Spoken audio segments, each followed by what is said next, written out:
Pouvez-vous nous parler de l'aspect, de cette vie de Bernard Tapie, finalement chanteur, artiste de cœur et artiste, Mmh. éternel Bah, aussi que il vous avez avait connu? il avait envie un peu comme, tous ces gens qui ont un talent pour la vie, ils l'ont pas, dans un domaine particulier. Il avait un talent pour toutes les choses, bougeantes, vivantes. Effectivement, il a été homme d'affaires, acteur, chanteur, heu directeur de club de football. S'il avait pu, il aurait joué au football. Vous voyez, il aurait été joueur aussi, mais bon, c'est comme ça. C'était un feu follet. Et même ces derniers temps, je suis allé le voir, je sais plus, il y a 3 mois, rue des Saints-Pères. Il était effectivement diminué physiquement, mais pas psychologiquement. Il était en pleine forme. Il raisonnait parfaitement.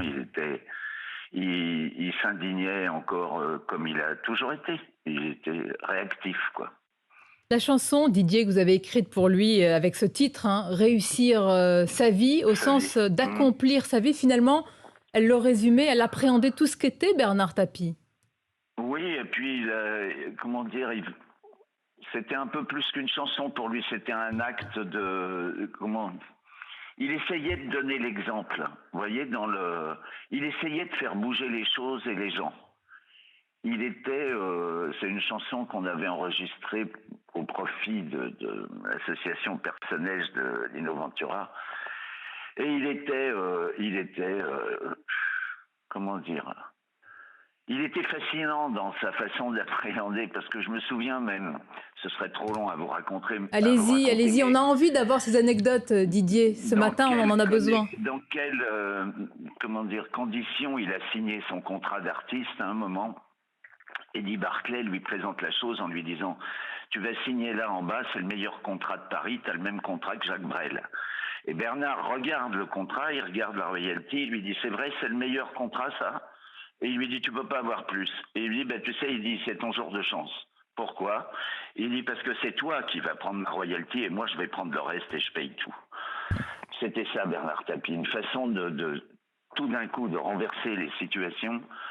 Et Barclay, qui était quand même pas un perdreau de l'année, on lui avait jamais fait ça. Tout d'un coup, paf, il lui dit: c'est ça la meilleure royalty? Ben, je te la donne.